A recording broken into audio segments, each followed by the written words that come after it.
मेरे स्वयंवर के धनुष को छूने के बाद अगर कोई फेल होगा तो उसकी मृत्यु 7 दिन में निश्चित है, लेकिन जो इसे उठा लेगा और 7 सुनहरे पक्षियों को मार देगा वो न केवल मेरा पति बनेगा बल्कि उसे हमारा दिव्य खजाना भी दिया जाएगा।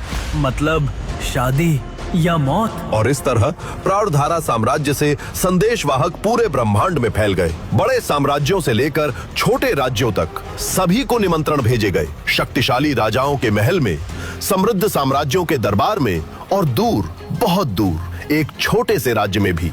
उधर नवांगन साम्राज्य के दरबार में एक सेवक दौड़ता हुआ आया। महाराज, ये संदेश प्राणधारा साम्राज्य से आया है। प्राणधारा साम्राज्य से हमारे छोटे से नवांगन राज्य के लिए? राजकुमारी राज्य लक्ष्मी का स्वयंवर और हमें निमंत्रण मिला है। लेकिन महाराज, ये कैसे संभव है? हमारा राज्य तो इतना छोटा है कि महासाम्राज्य के अधिकतर लोगों को हमारा नाम तक नहीं पता। शायद ये कोई संयोग नहीं। याद कीजिए, राजकुमार क्षितिज की पीठ पर 7 ड्रैगन्स का चिन्ह है। शायद ये भविष्य का संकेत है। और इस तरह राजकुमार क्षितिज प्राणधारा साम्राज्य के लिए रवाना हुआ। स्वयंवर के दिन विशाल मैदान में हजारों लोग जमा थे और मंच पर एक के बाद एक राजकुमार आ रहे थे। सभी शक्तिशाली, सभी अपने अपने साम्राज्यों के गौरव।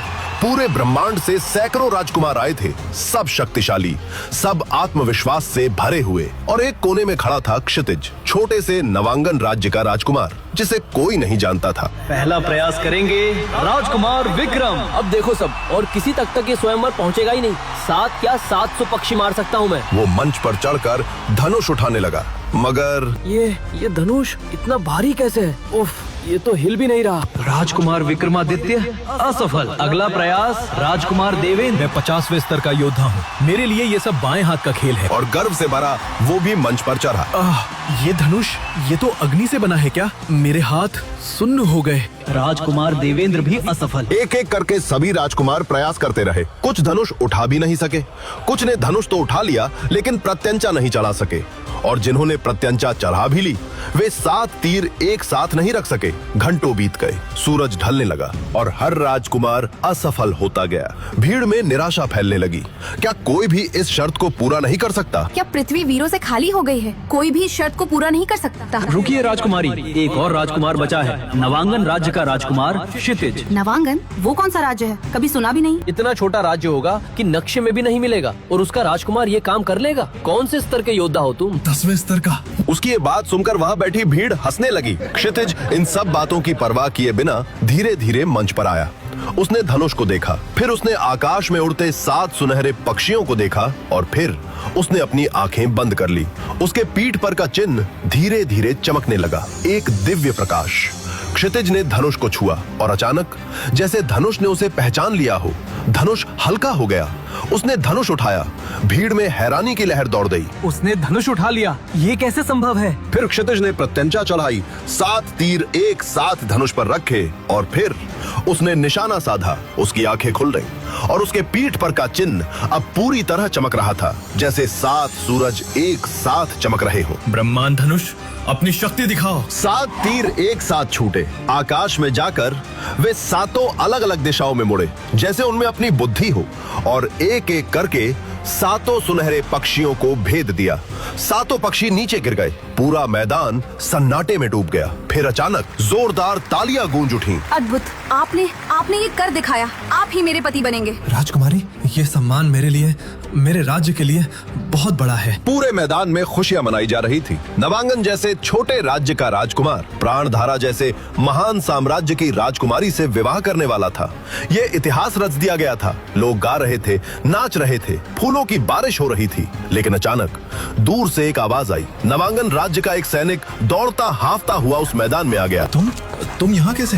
क्या हुआ? ड्रैगन्स, 2 विशालकाय ड्रैगन्स ने हमारे राज्य पर हमला कर दिया। उन्होंने पूरे राज्य को राख कर दिया है। क्या? मेरे पिताजी, मेरी बहनें, सब? मैं नहीं जानता राजकुमार। मैं किसी तरह बच निकला और आपको खबर देने आया। राजकुमारी, मुझे जाना होगा। मेरा राज्य, मेरा परिवार, मुझे अभी जाना होगा। और इस तरह जिस दिन क्षितिज की सबसे बड़ी जीत हुई थी, उसी दिन उसकी सबसे बड़ी हार भी हो गई। वो दौड़ा, भागा। उसके मन में बस एक ही ख्याल था, अपने पिता को बचाना, अपने परिवार को बचाना। बचाना। जब क्षितिज अपने राज्य की सीमा में पहुंचा तो जो दृश्य उसने देखा वो भयानक था।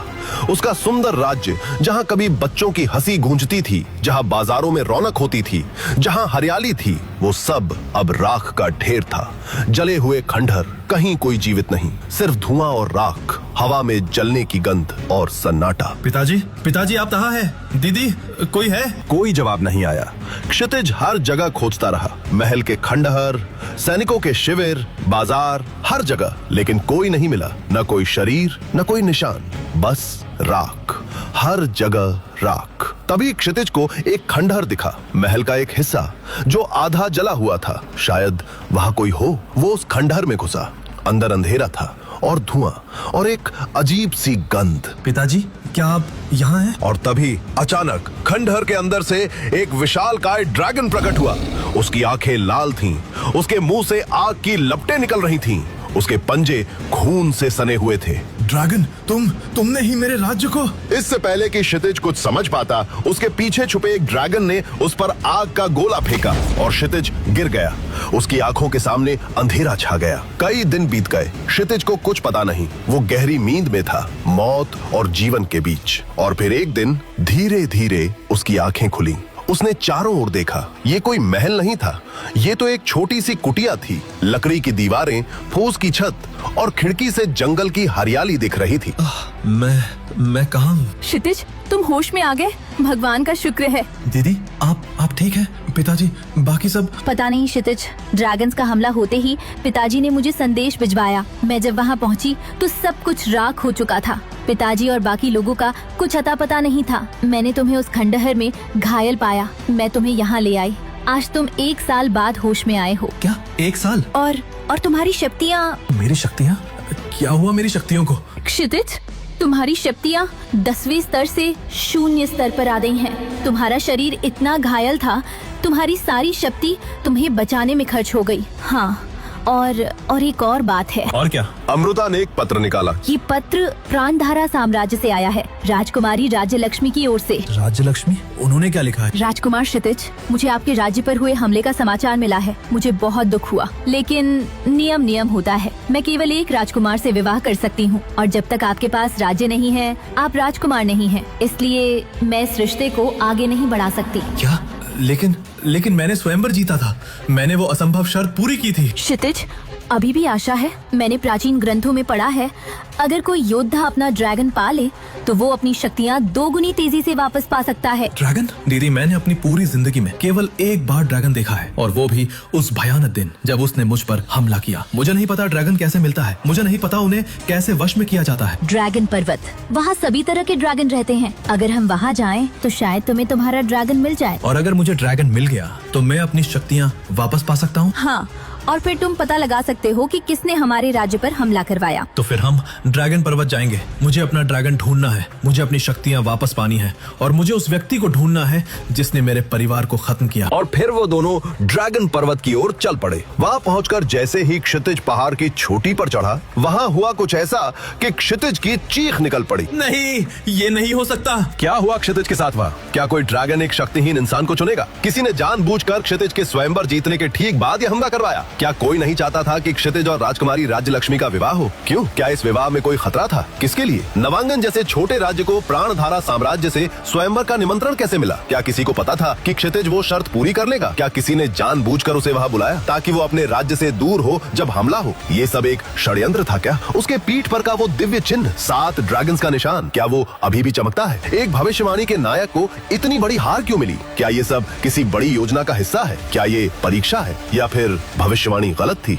वो ड्रैगन जिसने क्षितिज पर हमला किया था, क्यों उसने क्षितिज को मारा नहीं? क्यों? क्या वो चाहता था कि क्षितिज जीवित रहे? लेकिन क्यों? इन सभी सवालों के जवाब जानने के लिए, इस रोमांचक, रहस्यमयी और रोंगटे खड़े कर देने वाली कहानी को सुनने के लिए नीचे दिए गए इंस्टॉल बटन पर क्लिक करके डाउनलोड कीजिए पॉकेट FM ऐप और फ्री में सुनिए ब्रह्मांड का रक्षक।